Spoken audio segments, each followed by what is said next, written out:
먼 곳에서 포성이 들려온다. 1950년 6월 25일 새벽, 대한민국의 운명이 걸린 그날의 기록이 시작된다. 북한군 전차 242대가 38선을 넘었다. 소련제 T-34 전차 앞에서 대한민국 국군은 속수무책으로 무너졌다. 불과 사흘 만에 서울이 함락됐다. 청와대는 텅 비었고 한강 다리는 폭파됐으며 수십만 피난민이 남쪽으로 내려갔다. 대한민국은 말 그대로 소멸 직전이었다. 그때 단 한 사람이 후퇴하는 군대 속에서 결사저항을 외쳤다. 바로 백선엽 장군이었다.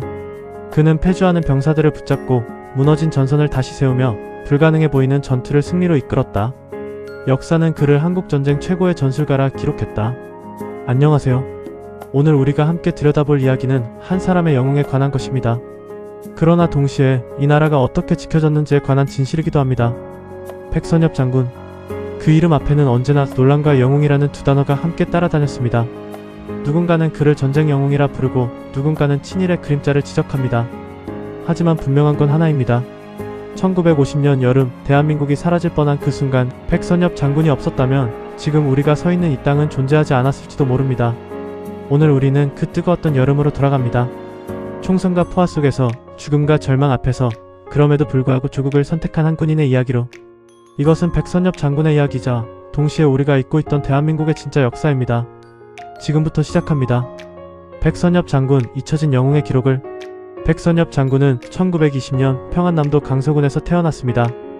평범한 농촌마을, 평범한 집안의 소년이었습니다. 그러나 그가 자라던 시대는 결코 평범하지 않았습니다. 조선은 이미 일제의 소나기에 들어가 있었고 젊은이들에게 주어진 선택지는 많지 않았습니다. 1939년 19살의 백선엽은 만주군관학교에 입학합니다. 일본 제국의 군대로 가는 길이었습니다. 그는 그곳에서 군사학을 배웠고 일본군 장교로 임관했습니다. 이것이 훗날 그를 따라다니는 친일 논란의 시작점입니다. 하지만 당시의 맥락을 들여다봐야 합니다. 일제강점기 조선의 젊은이가 할 수 있는 일은 극히 제한되어 있었습니다. 교육받을 기회조차 쉽지 않았습니다. 군관학교는 그나마 배움의 길이자 생존의 길이었습니다. 그리고 그 속에서도 백선엽 장군은 언젠가 조국을 되찾겠다는 마음을 품고 있었다고 훗날 회고했습니다. 1945년 8월 15일 해방이 왔습니다. 일본 제국은 무너졌고 조선은 다시 빛을 보게 됐습니다. 이때 백선엽 장군 앞에는 두 갈래 길이 놓여 있었습니다. 만주에서 중국군에 합류할 것인가, 아니면 고향으로 돌아가 새로 세워질 조국의 군대에 들어갈 것인가. 그는 망설임 없이 남쪽을 택했습니다. 1945년 말 그는 서울로 향했고 미 군정청이 창설한 국방경비대에 지원했습니다. 1946년 그는 대한민국 육군의 초대 장교 중 한 명이 됩니다. 그의 계급장은 일본군이 아닌 태극기가 새겨진 대한민국 육군 소유였습니다. 역사의 아이러니 속에서도 백선엽 장군은 나라를 선택했습니다. 그것이 그의 첫 번째 결단이었습니다. 1950년 8월 대한민국은 마지막 방어선까지 밀려났습니다. 바로 낙동강 전선입니다. 이곳이 뚫리면 부산마저 함락되고 대한민국은 완전히 소멸하는 것이었습니다. 당시 북한군은 전차와 중화기로 무장한 20만 대군이었습니다. 반면 국군과 유엔군을 합쳐도 5만 명 남짓, 장비는 열악했고 사기는 바닥이었습니다. 이 절망적인 전선에 투입된 사람이 바로 백선엽 장군이었습니다. 당시 그는 육군 제1사단장으로 낙동강 전선의 최북단인 다부동 지역을 방어하는 임무를 맡았습니다. 다부동은 대구를 향하는 관문이자 낙동강 방어선의 핵심 요충지였습니다. 이곳이 무너지면 모든 것이 끝이었습니다. 8월 중순 북한군 제13사단과 제1사단이 다부동을 향해 총공세를 퍼부었습니다. 하루 종일 포탄이 쏟아졌고 밤에는 적의 야간 침투가 이어졌습니다. 병사들은 지쳐갔고 탄약은 바닥나기 시작했습니다. 누군가는 이제 후퇴해야 한다고 말했습니다. 그러나 백선엽 장군은 달랐습니다. 그는 전선을 직접 누비며 병사들에게 외쳤습니다. 여기서 한 발자국만 물러서도 대한민국은 끝이다. 우리 뒤엔 부산밖에 없다. 더 이상 물러설 곳은 없다. 그는 말뿐만 아니라 행동으로 보여줬습니다. 최전방 참호에 직접 뛰어들었고 병사들과 함께 총을 들었습니다. 사단장이 최전선에 있다는 사실만으로도 병사들의 사기는 되살아났습니다. 장군님이 우리와 함께 싸우신다는 소문이 퍼지자 전선은 다시 굳어졌습니다. 1950년 8월 18일부터 9월 3일까지 무려 17일간 계속된 다부동 전투. 백선엽 장군이 지휘한 제1사단은 북한군의 맹공을 버텨냈습니다. 그리고 마침내 북한군은 후퇴했습니다. 낙동강 전선은 지켜졌고 대한민국은 살아남았습니다. 훗날 미군 지휘관들은 이렇게 평가했습니다. 백선엽의 다부동 방어전이 없었다면 인천 상륙작전도 없었을 것이다. 1950년 9월 15일 역사는 인천 상륙작전을 기억합니다. 더글러스 맥아더 장군의 대담한 작전, 그리고 그 성공으로 전세가 완전히 역전된 순간 말입니다.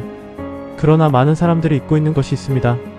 바로 남쪽 전선을 지켜낸 사람들의 이야기입니다. 인천 상륙작전이 성공하려면 한 가지 조건이 반드시 필요했습니다.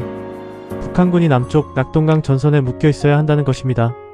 만약 북한군이 인천 상륙의 기밀을 눈치채고 병력을 북쪽으로 이동시켰다면 작전은 실패로 끝났을 것입니다. 바로 그 임무를 수행한 사람이 백선엽 장군이었습니다. 그는 낙동강 전선에서 북한군을 계속 압박했습니다. 공격과 방어를 반복하며 적이 전선을 이탈할 수 없도록 붙잡아 놓았습니다. 백선엽 장군의 부대는 마치 보이지 않는 방패처럼 맥아더의 작전이 진행되는 동안 북한군의 시선을 남쪽에 고정시켰습니다.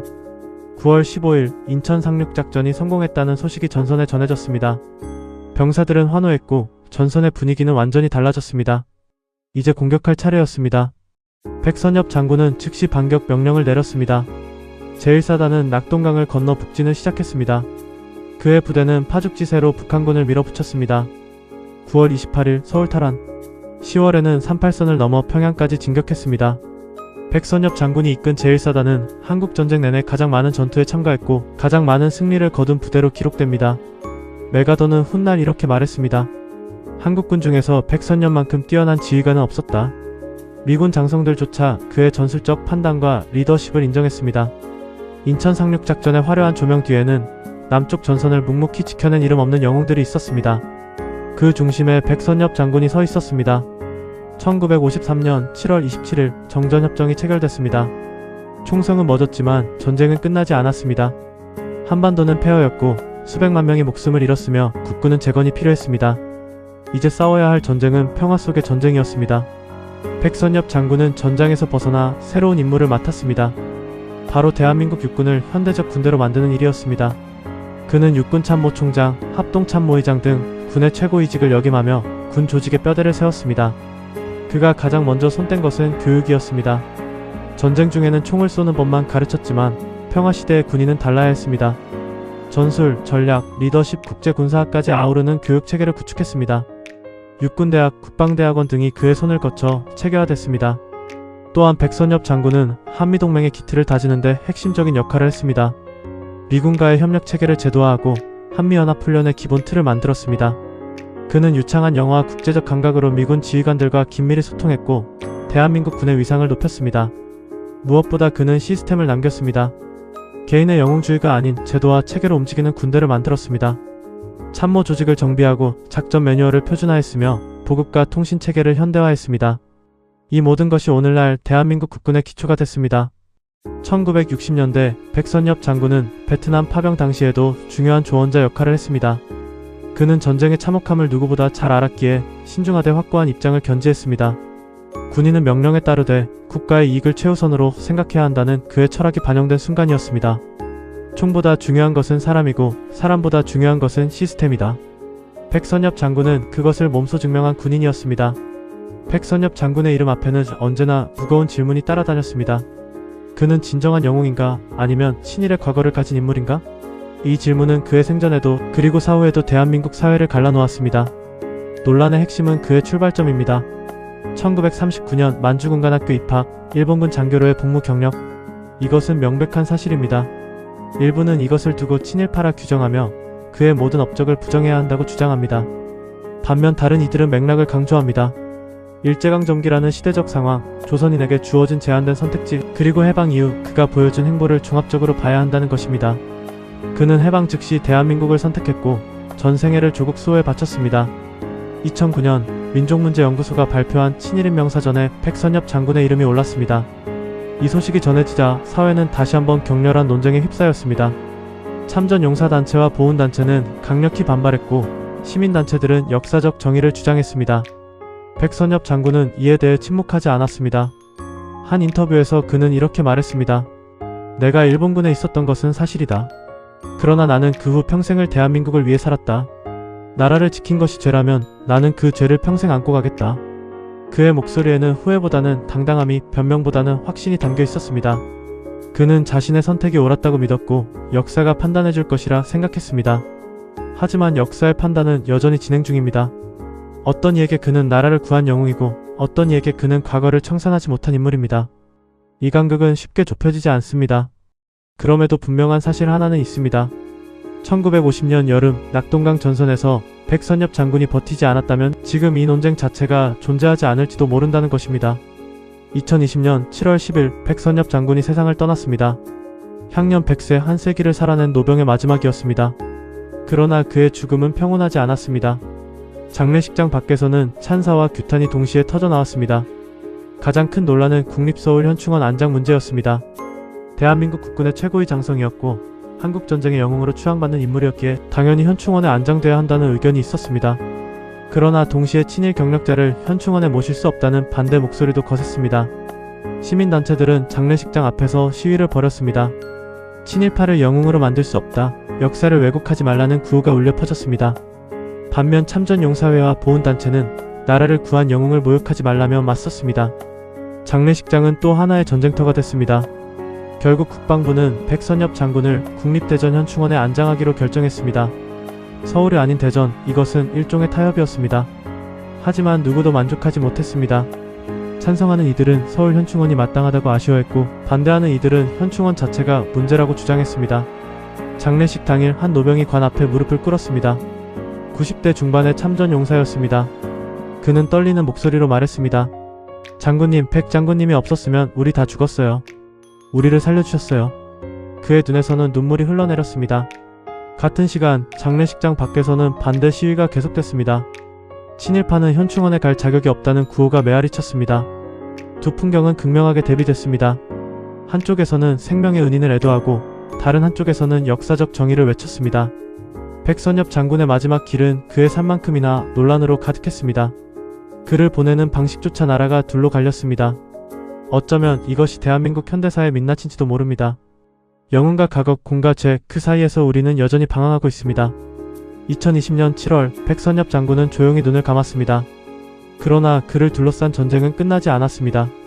아니, 어쩌면 그의 진짜 전쟁은 죽음 이후에 시작됐는지도 모릅니다. 대한민국은 여전히 그를 두고 싸우고 있습니다. 영웅이냐 친일파냐, 기억해야 하느냐 잊어야 하느냐, 현충원에 모셔야 하느냐 파야 하느냐. 이 논쟁은 한 개인을 넘어 우리 사회가 역사를 어떻게 대할 것인가에 대한 근본적인 질문입니다. 하지만 분명한 사실이 있습니다. 지금 우리가 숨쉬고 있는 이 땅, 대한민국은 1950년 여름 낙동강에서 지켜졌다는 것입니다. 그리고 그 전선의 중심에 백선엽 장군이 있었습니다. 그가 없었다면 이 나라는 존재하지 않았을지도 모릅니다. 그렇다면 지금 이 논쟁도 우리의 일상도 모든 것이 존재하지 않았을 것입니다. 현재 우리는 또 다른 혼란 속에 살고 있습니다. 정치적 대립은 심화되고 자유는 억압받으며 국민은 분열돼 있습니다. 이럴 때일수록 우리는 묻게 됩니다. 진짜 영웅은 어디 있는가? 나라를 지킨다는 것은 무엇인가? 백선엽 장군은 완벽한 사람이 아니었습니다. 그에게는 지울 수 없는 과거가 있었고 논란의 여지가 있는 선택들이 있었습니다. 하지만 동시에 그는 절체절명의 순간 조국을 위해 목숨을 걸었던 군인이었습니다. 그는 후퇴 대신 저항을 택했고 안전 대신 전선을 택했으며 개인의 영달보다 나라의 존속을 택했습니다. 역사는 완벽한 사람을 기록하지 않습니다. 역사는 선택의 순간을 기록합니다. 백선엽 장군의 선택은 대한민국을 살렸습니다. 그것이 그가 남긴 가장 명확한 유산입니다. 그를 영웅으로 기억할 것인가, 친일의 과거를 가진 인물로 기억할 것인가, 그것은 우리 각자의 몫입니다.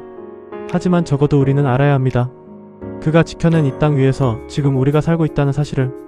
백선엽 장군, 잊혀진 영웅. 그의 전쟁은 아직 끝나지 않았습니다. 역사의 심판은 계속되고 있습니다.